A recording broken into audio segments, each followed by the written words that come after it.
이 아침 우리에게 주시는 하나님의 말씀 출애굽기 2장입니다.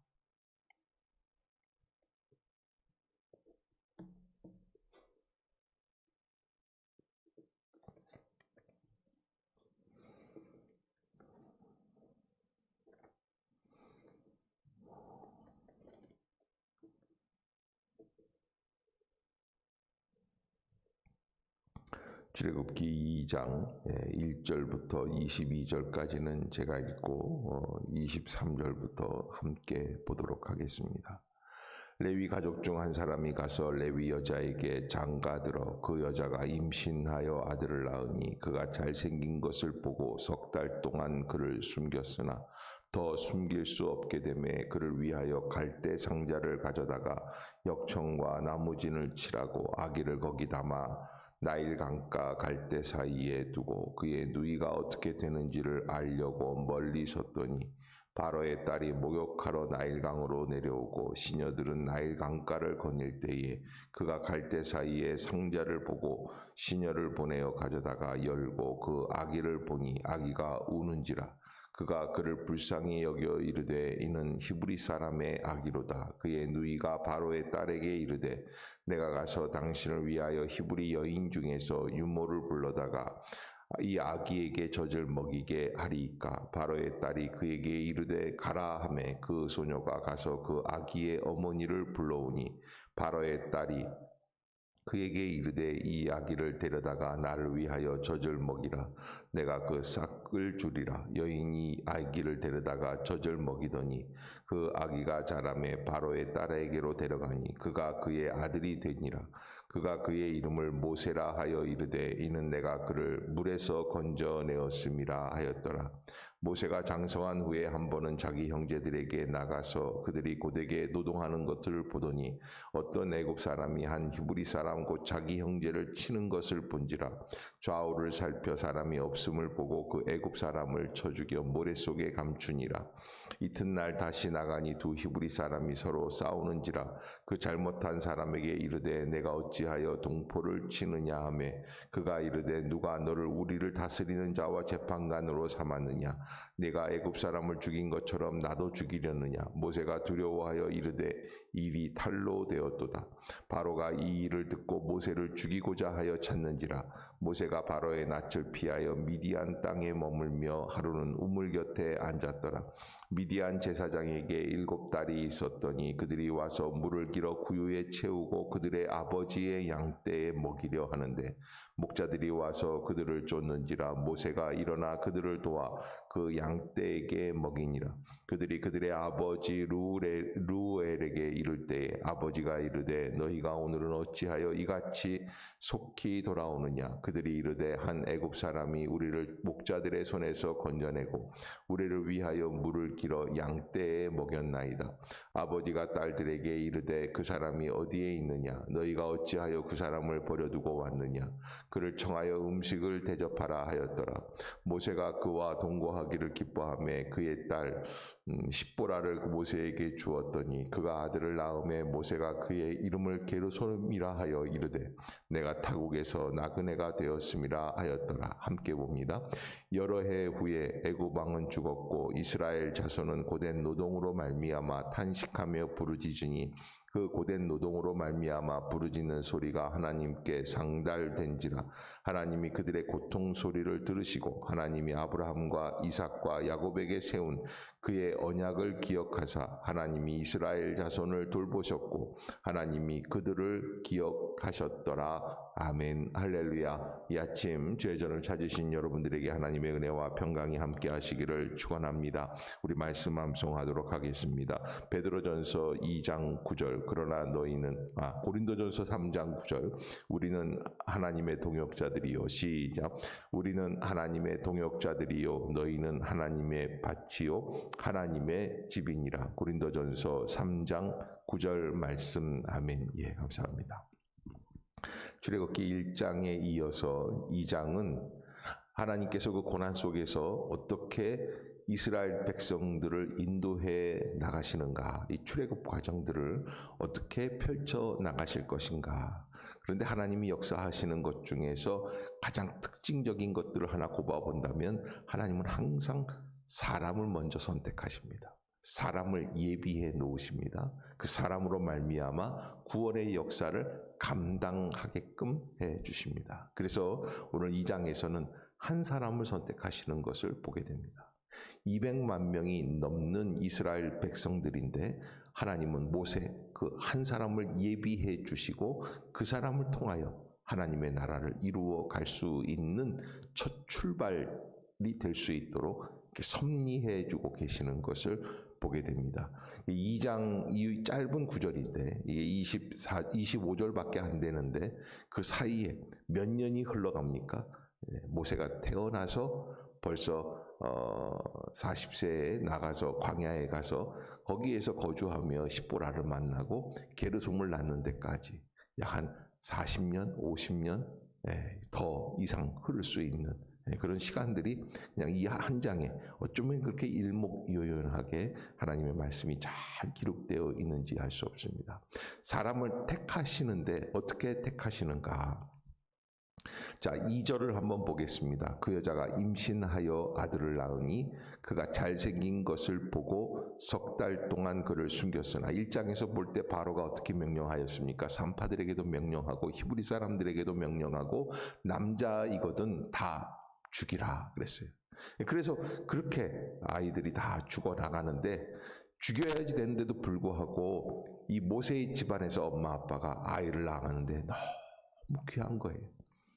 여러분 자기 아들이 귀하지 않은 사람들이 어디 있겠습니까마는 아마 모세는 더 이 외모가 준수했던 것 같습니다. 그래서 석 달이나 그를 숨겨 키웠는데 더 숨길 수 없게 되어서 갈대 상자를 가져다가 역청과 나무진을 칠하고 아기를 거기 담아 나일 강가 갈대 사이에 두었다. 그렇게 기록이 되어 있습니다.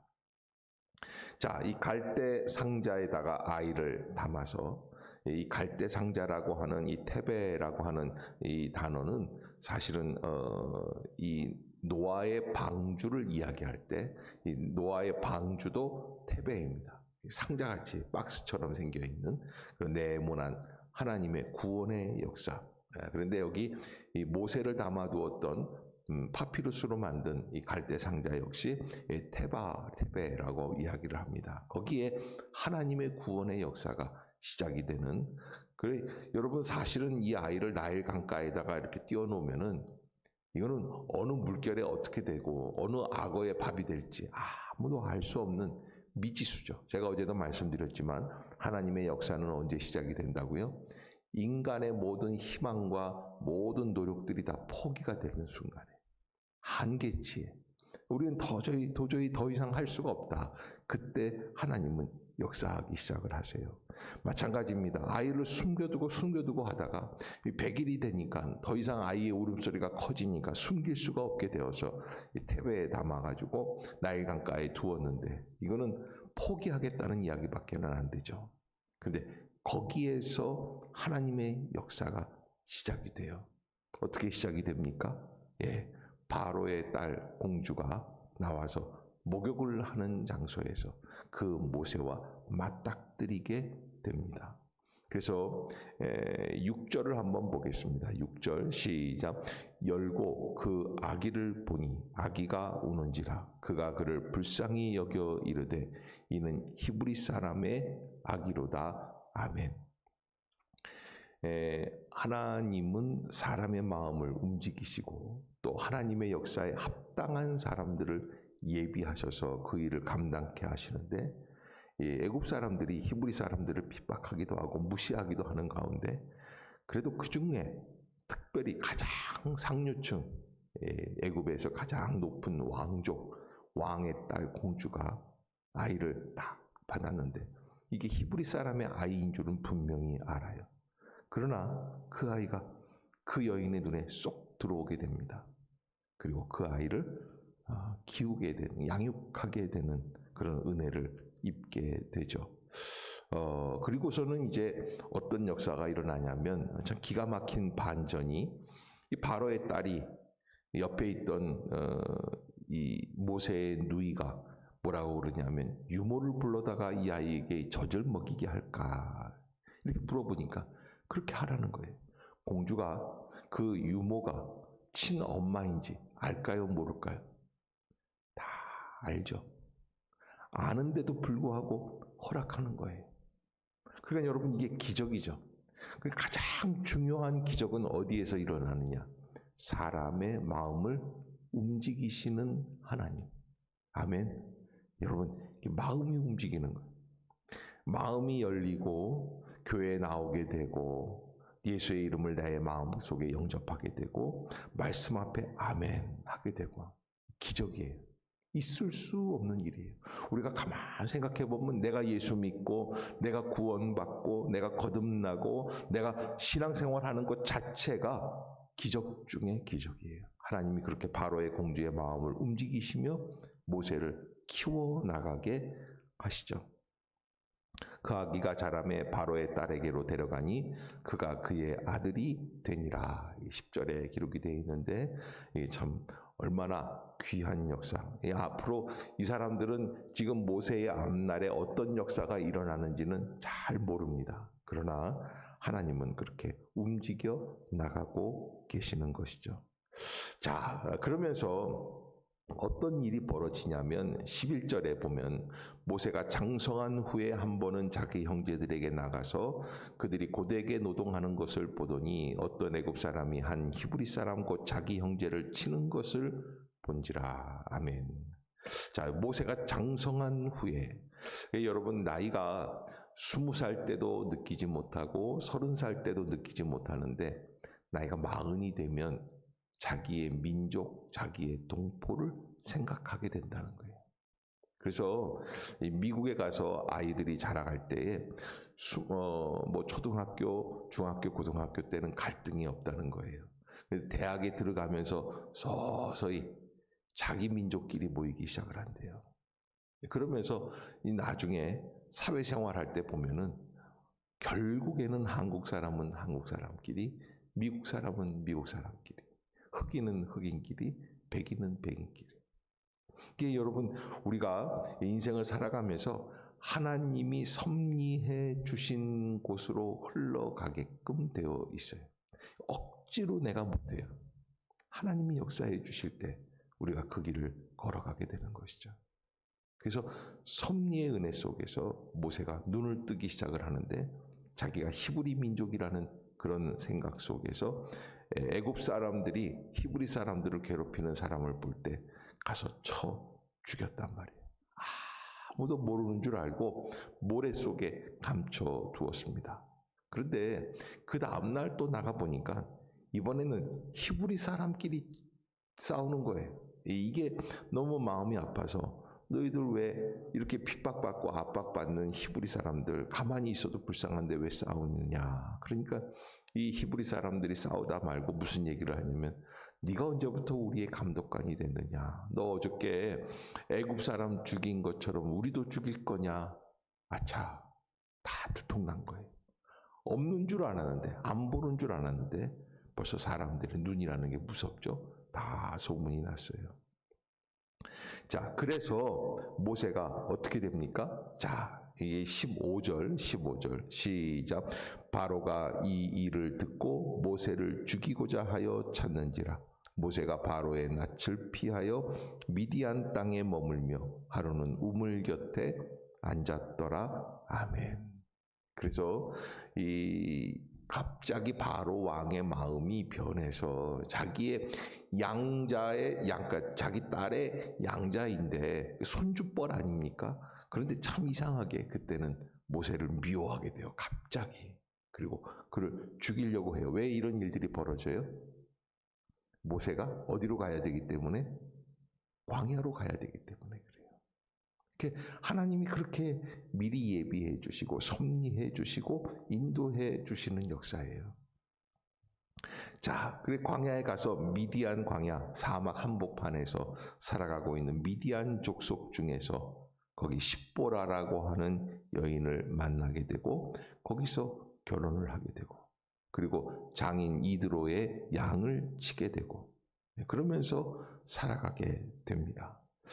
자, 이렇게 해서 아들까지 낳아서 그 이름을 게르소름이라 하였다. 그래서 이는 내가 타국에서 나그네가 되었습니다. 그러니까 아마 모세가 50줄쯤 낳으면서 이렇게 생각을 해볼 때 내가 타향살이를 하고 있구나 하는 나그네 된 서로, 장인의 양을 치면서 살아가야 될 수밖에 없는 연약한 인생. 자, 23절. 그 다음에 이제 하나님이 적절한 때가 되셨을 때 어떤 일들을 벌려주시는가. 23절 시작. 여러 해 후에 애굽 왕은 죽었고 이스라엘 자손은 고된 노동으로 말미암아 탄식하며 부르짖으니 그 고된 노동으로 말미암아 부르짖는 소리가 하나님께 상달된지라. 아멘. 예. 여러 해 후에 애굽 왕은 죽게 됩니다. 이스라엘 자손은 고된 노동으로 말미암아 탄식하며 부르짖습니다. 그 고된 노동으로 말미암아 부르짖는 소리가 하나님께 상달되었다. 여기 하나님께 상달되었다. 왜? 하나님이 들으셔야 일이 시작이 됩니다. 우리가 기도하는 것, 예배 드리는 것, 말씀 읽는 것, 모든 찬양 드리는 것, 누구에게 상달하기 위함입니까? 하나님께 상달. 사람을 만족하고 사람에게 보이기 위한 게 아니에요. 하나님께 상달하기 위한 거예요. 지금 이 땅 위에서 코로나 바이러스로 인하여서 괴로운 가운데 부르짖고 있는 모든 부르짖음도 누구에게 상달되어야 합니까? 하나님께 상달. 그렇기 때문에 우리가 하나님 앞에서 잊지 말아야 될 것은 우리의 모든 탄식도 울음도 기도가 되어야 된다는 거예요. 아멘. 여러분 꼭 잊지 마십시오. 우리가 내가 화가 나서 내가 절망이 돼서 내가 좌절이 돼서 나의 감정이 나타나는 것이라면 이건 의미가 없고요. 하나님께 상달될 수 있도록. 그게 참 놀라운 거는 24절에 하나님이 그들의 고통 소리를 들으시고, 거기에서 하나님은 그 부르짖는 이스라엘 백성들의 소리를 들으신다. 하나님이 아브라함과 이삭과 야곱에게 세운 그의 언약을 기억하사. 25절 시작. 하나님이 이스라엘 자손을 돌보셨고 하나님이 그들을 기억하셨더라. 아멘. 저는 이 25절이 참 은혜가 됩니다. 하나님이 이스라엘 자손을 돌보시고 또 하나님이 그들을 기억하셨더라. 여러분 어떻게 살다 보면 인생이 하나님 나를 잊어먹으신 것 같을 때가 있습니다. 하나님 나를 버리신 것 같을 때가 있습니다. 포기하신 것 같을 때가 있어요. 나는 이제 더 이상 아무도 나를 도와주는 사람이 없고 한 걸음도 더 이상 갈 수 없을 것 같은 그런 인생의 마지막 벼랑 끝에 서 있을 것 같은 때가 있습니다. 그런데 그 벼랑 끝에서 하나님은 어떻게 하십니까? 이스라엘 자손을 돌보시고 하나님이 그들을 기억하셨더라. 나는 하나님을 잊을 수는 있지만 하나님은 이스라엘 자손을 잊어버리시지 않으신다. 눈동자처럼 지켜주신다라고 하는 것. 여러분들이 꼭 잊지 마십시오. 고난 속에서 하나님은 한 사람을 예비해 주시고 그리고 구원의 역사를 이루어가게 해 주시는 하나님의 그 반전의 드라마, 그 고난의 한복판에서 하나님은 구원의 그 첫 단추를 끄집어내고 계십니다. 저는 이 코로나 바이러스 사태에 너무나 많은 것들이 어렵고 힘든 상황에서 모든 일들이 진행이 되고 있지만 이 고난의 한복판에서 하나님은 반드시 구원의 열쇠를 우리에게 허락해 주실 줄로 믿습니다. 여기에 소망이 있습니다. 여기 가야 할 길이 있습니다. 그것을 붙들고 나아갑시다. 고난이 있다고, 고통이 있다고, 나를 힘들게 하는 파도가 있다고 좌절하고 낙심할 필요가 없습니다. 하나님은 반드시 그 가운데서 기도하고 부르짖는 자의 소리를 들으시고 그 백성을 기억하여 주시고 구원의 길로 인도해 주신다라는 것. 오늘 2장의 말씀 꼭 붙들고 기도하며 나아갈 수 있는 성도들이 되시기를 주의 이름으로 축복합니다. 기도하겠습니다. 사랑의 하나님 아버지 은혜를 감사합니다. 우리는 연약하고 심히 부족하지만 하나님은 우리의 고통의 소리를 들으시고 그리고 우리를 기억하여 주시고 버리지 아니하시는 줄로 믿습니다. 주님 감사합니다. 고난의 한복판에 있는 세계 열방, 우리 한민족, 주님 불쌍히 여겨 주시옵소서. 130여 년 전에 이 땅에 부어주신 하나님의 복음의 열풍이 다시 회복이 되게 하여 주시고 우리의 심령의 성령의 역사가 다시 솟아나게 하여 주시어서 반드시 하나님 이 위기를 반전하여 주시어서 우리에게 복음의 기회로 세워주시는 줄로 믿습니다. 주여 문을 열어 주시옵소서. 눈을 열어 주시옵소서. 마음을 열어 주시옵소서. 하나님의 능력을 바라보게 하여 주시옵소서. 주님께서 오늘도 하루 종일 지켜주시고 인도해 주시며 진행되는 총회와 또 우리 교회 우리의 모든 계획하는 일들 우리 성도들의 삶의 여정들을 주님이 붙들어 주실 줄로 믿습니다. 주여 어서 속히 인도해 주시옵소서. 예수님의 이름으로 간절히 기도드리옵나이다. 아멘. 하늘에 계신 우리 아버지여 이름이 거룩히 여김을 받으시오며 나라가 임하옵시며 뜻이 하늘에서 이룬 것 같이 땅에서도 이루어지이다. 오늘날 우리에게 일용할 양식을 주옵시고 우리가 우리에게 죄 지은 자를 사하여 준 것 같이 우리의 죄를 사하여 주옵시고 우리를 시험에 들게 하지 마옵시고 다만 악에서 구하옵소서. 대개 나라와 권세와 영광이 아버지께 영원히 싸움나이다. 아멘. 이 시간 통성으로 기도하실 때 하루